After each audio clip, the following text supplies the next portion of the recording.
So this is how I became a starter on a D1 volleyball team as a freshman. In 2019, I went to Pepperdine University. I got recruited out of Orange Coast Community College, and I really, really wanted to start. Like it was the only option. So these three things that I did, mainly these two things that I did, allowed me to get to that starting spot within a month or two.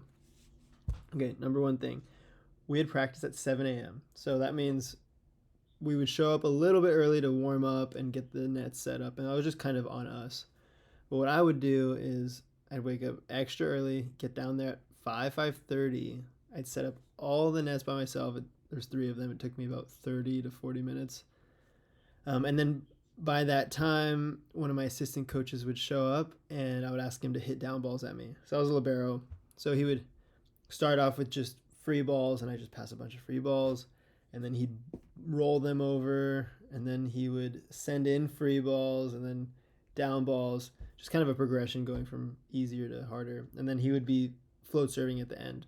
And then guys would start to show up, and all the nets were set up, so they would serve balls at me. So I did this every day.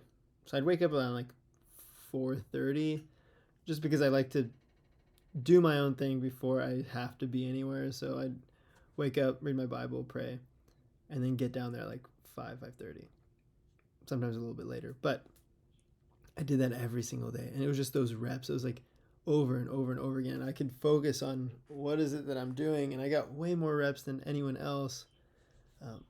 And thankfully, my assistant coaches were willing to do that with me.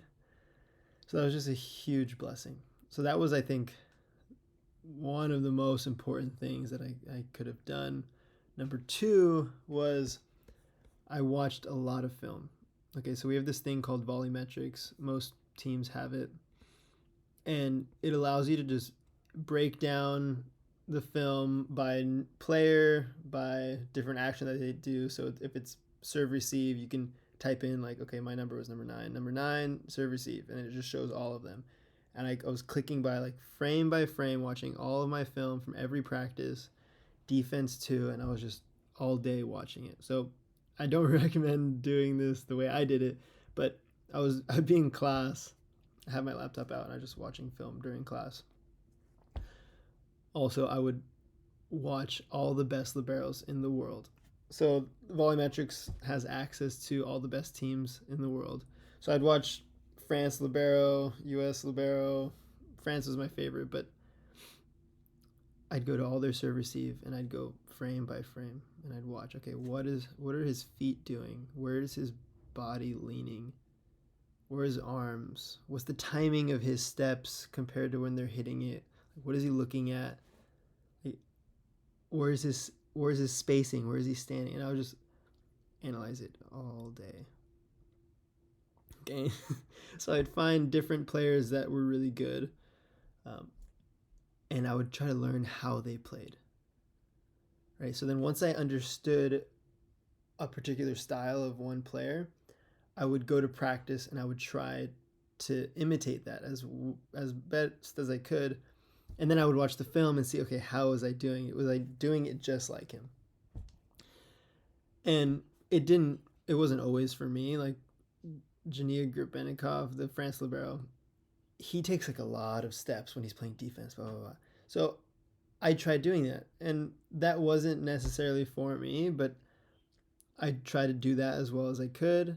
And then I would find somebody else and do their style of defense, and I'd find somebody else and then try theirs. So each week I was like trying somebody different.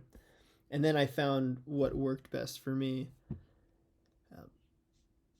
That was like pretty much what I did. The third thing, which is just a little bit of a bonus, is just like talking to your coaches, hanging out with them, being cool.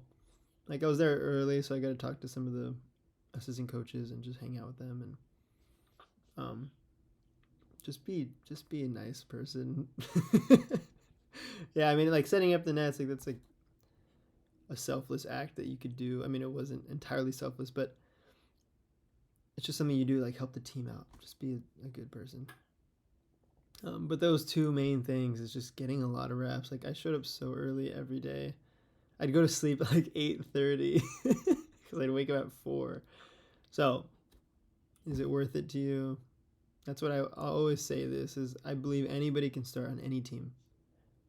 You just have to want it and be willing to put the work in, and just don't be okay with being on the bench.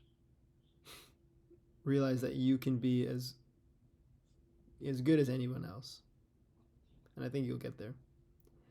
Let me know in the comments anything that you do that has helped you improve a lot, or anything else that you want me to touch up on.